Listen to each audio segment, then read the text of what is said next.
Good afternoon, everybody, and it's Ian and Jeff, the Auto Hub Show, coming to you from Executive Summit. And speaking of executives, we have a real executive here. We have, I'm going to get you to introduce yourself because I want to pronounce your name right. Perfect. And Paulie is the manufacturer of the pockets? Well, the running joke is, we should be giving out tractors to customers and dealers, but no, we're the industry leader in embedded insurance.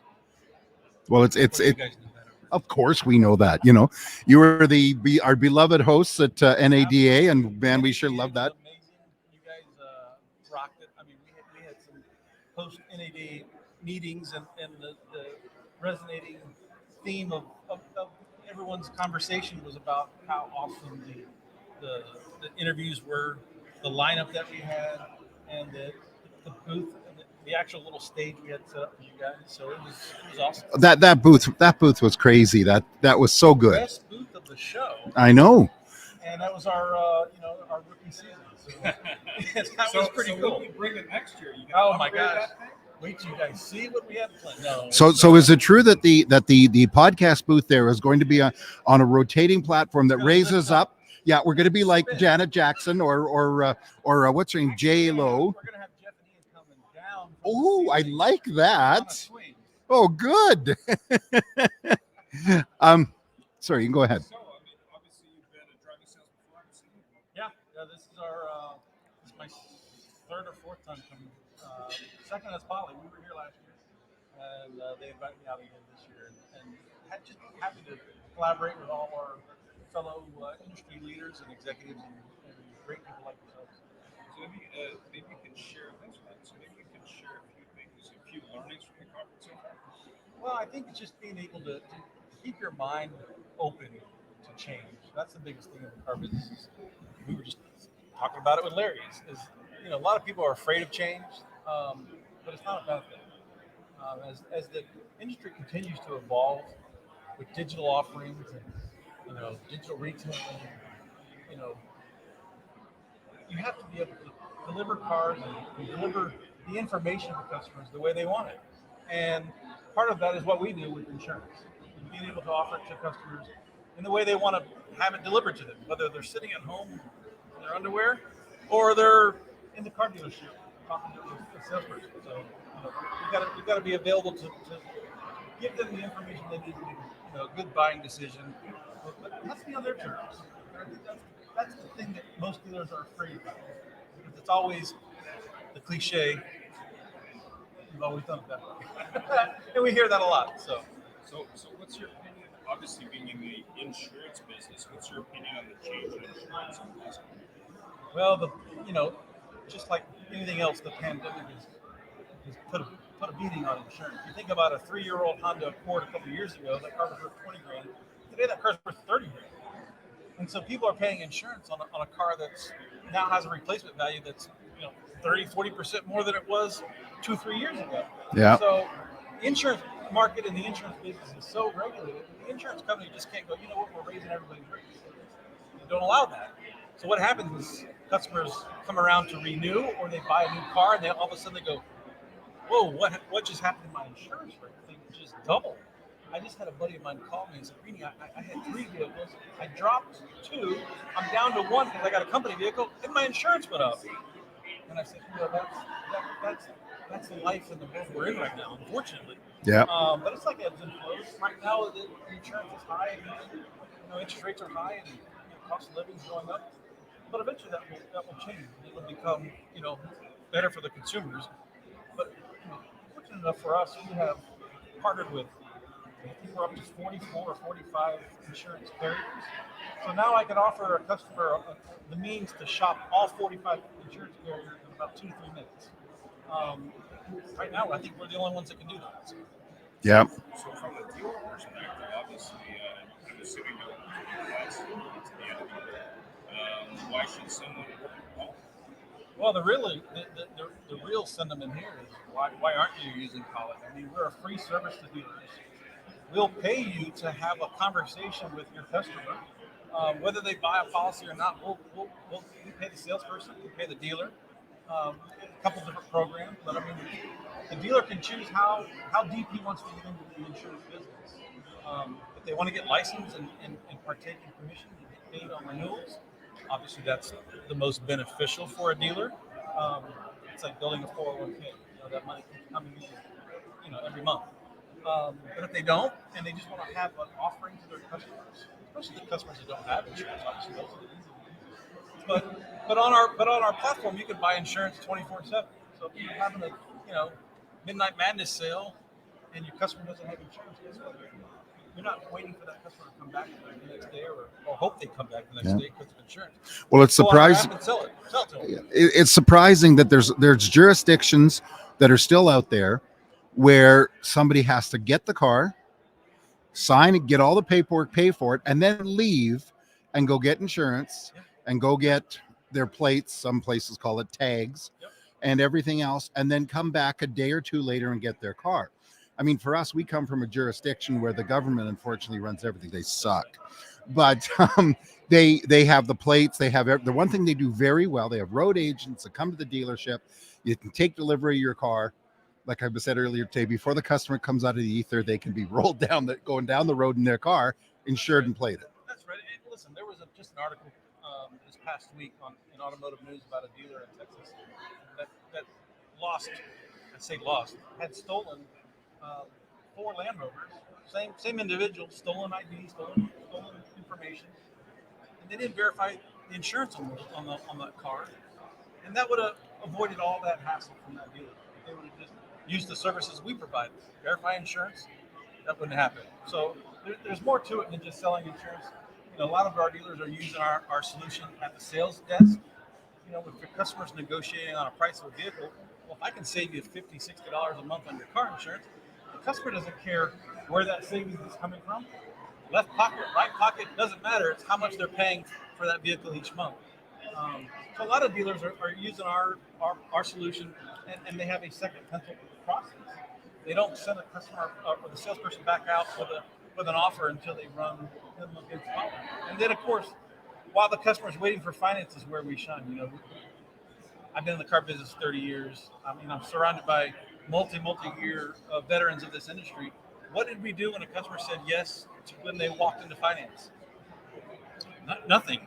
We put them in a lounge and hoped and prayed that they didn't get too upset that they were sitting there for 35, 45 minutes to an hour.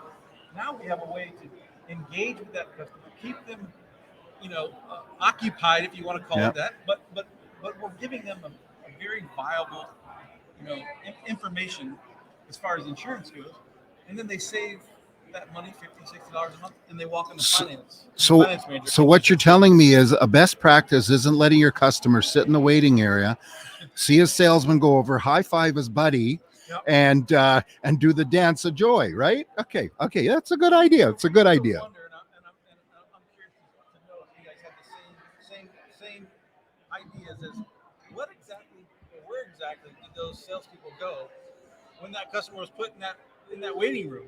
They disappeared. I think it's called sitting outside having a cigarette. Well, it's on the back lot, but God knows what they're doing. But they're not taking care of their customer, and the customer's sitting there going, "What's going on? Why is this taking so long? Where's my sales guy? Where's my I've been here 30 minutes." With us, I can give them a quote in about 2 to 3 minutes. If they want to talk to an agent, I have over 100 agents available. Working hours of a dealership, 99 is our hours. But they can call an agent, talk to an agent about their insurance, whether they buy a policy or not. We're going to give them all the information they need to make a very educated buying decision. Yeah. And when that happens, our average time is about 25, 30 minutes. Keeps them very activated. Very happy. They just were offered a way to save money that they weren't expecting, which is unheard of in the car business. So great CSI, great, Google reviews, and the customer at the end of the day is the winner. Well, what's interesting too is if they sit in the waiting room, forget anything else. They do everything right. The salesman checks on them, brings them a coffee. Their brain gets cold. Absolutely. They've just spent 3 hours going through a whole process and picking a car and a congratulations handshake. Their brain goes cold. The F&I manager, even in the big stores, there isn't somebody always available. Right. So at least this is a great way that they can be occupied. They can be talking the car. The only downside I can see is what if they don't get approved? Well, we can unwind an insurance policy. Yeah. It's funny though. I had a conversation with a dealer operator, and I said to him, what do you do now for your customers who need insurance, or maybe wants to shop for insurance? What do you do now? He goes, oh well, I think our sales team takes care of it. And I said, well, you know what your sales team is doing to take care of the customer? They're calling Joe Smith down the street, who has an independent agency, and Joe is talking to that customer about gap insurance, service contracts, financing, and he cares zero about your customer. That customer, you just spent hundreds and hundreds and hundreds of dollars to get them to come into the dealership and buy a car from you. The guy up the street doesn't care too. And by the way, Joe does know a salesman somewhere else. He definitely does. Or sales lady, excuse me. He definitely does. So again, it's a whole new vertical, a whole new stream of revenue that dealers have really been unable to tap into, and they can now with technology. Yeah, it's pretty outstanding. And I know because you have a very deep background in the automotive industry, and it's a very smart thing to have an insurance company have a spokesman from the automotive industry instead of an iguana or a lizard. This is true. This year was my 30th year in this industry. I love the car business. It's the people that I've met from coast to coast, from California to New York to down in Florida where I'm from, I'm still friends with today. And we always talk about these when we come to these conferences. It's a very small industry as far as the people that in this industry, and it's been very good to me and my family. I can say I love the car business. One thing I feel remiss if I didn't bring it up, and I mentioned to you earlier, you've been quite public on social media about, and I can't remember the name of the initiative about golf clubs for kids, underprivileged kids. Maybe tell us a little bit about that, because that's terrific. I've started For the Kids Tampa Bay. I'm a colon cancer survivor. I was away from golf for about 5 years, dealing with my health, and didn't think I could ever play again. And this year I had the opportunity through Poly to go and play some golf up in Georgia, and then go to the Masters on Sunday. And it re-energized my love for the sport that I've been playing almost all my life. But I knew I needed to do something more. I got a second lease on life, thank God for that. And I just thought, there's something else I can be doing to help, other kids get the opportunities that I had when I was little. And so with First Tee program, that's a YMCA program. It's all over the country, even up in Canada. But the First Tee program and I started For the Kids Tampa Bay, and we were able to deliver 105 sets of clubs this summer to the First Tee program in the Tampa Bay area. So, how can people help with that cause? How do they find out more about it? You can shoot me an email or instant message me on LinkedIn. I've had friends in the car business, again, I call them family, send me clubs, mail me clubs from all over the country. And we put together full sets of clubs, bag, putter, drivers, irons, and we take them down and we give them to the kids, and they actually get to play with them and then take them home. So that's great. There's the key. And I would imagine, and I don't know this at all, maybe I'm wrong, it also helps kids get occupied doing something other than getting into trouble. That and video games. Oh, but no, golf video games are good. Terrific. Thanks for taking the time today, Roger. And of course, I'm sure we'll see you in Dallas, Texas for an Absolutely. We're hoping for that. And you coming to Used Car Week in San Diego? I will be at Used Car Week, but Tara Cassico, my senior vice president of sales, will be there. She's winning an award for women in automotive. So. Oh, terrific. Well, we'll look forward to seeing her. Absolutely. Thank you very much. Thanks, you guys. Pleasure as always. The saying goes, peace out. That's right.